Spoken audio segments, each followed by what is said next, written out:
مسیح میں میرے عزیزو، خدا یسوع مسیح کی ساری زندگی اور اس کا مشن، اس کا شروع اور آخر سب نوشتوں کے مطابق ہے۔ سب یہ خدا کا پلان منصوبہ ہے جسے پورا ہونا ہے، اور وہ پورا ہوا۔ اور خدا یسوع مسیح نے اپنے کلام کے ذریعے بھی بتایا کہ اس کے ساتھ کیا ہوگا، اور حقیقت میں بھی یہ سب کچھ ہو رہا تھا۔ اور اسی طرح بائبل مقدس میں بہت ساری ایسی شخصیات ہیں جو مکمل طور پر یسوع مسیح کا نقشہ پیش کر دیتی ہیں۔ عیسائی نبی کے خادم کے 4 نغمے تحریری طور پر بیان کرتے ہیں کہ یسوع مسیح کے ساتھ کیا کچھ ہوگا۔ اور اسی طرح پرانے عہد نامے میں یعقوب نبی کے جو 12 بیٹے تھے، جو 12 قبائل بنے بعد میں، اور ایک بڑی قوم اسرائیل قوم بن گئی۔ ان 12 بیٹوں میں سب سے جو چھوٹا بیٹا تھا وہ یوسف تھا، حضرت یوسف۔ یہ مقدسہ ماں مریم کا جو ہے شوہر نہیں، بلکہ پرانے عہد نامے میں یعقوب کے 12 بیٹوں میں سے ایک تھا،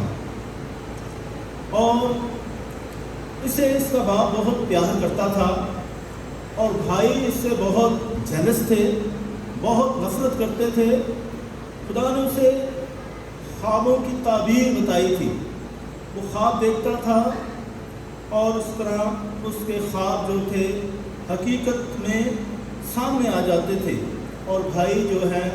بہت جیلس تھے کہ یہ کیسے خواب دیکھتا ہے،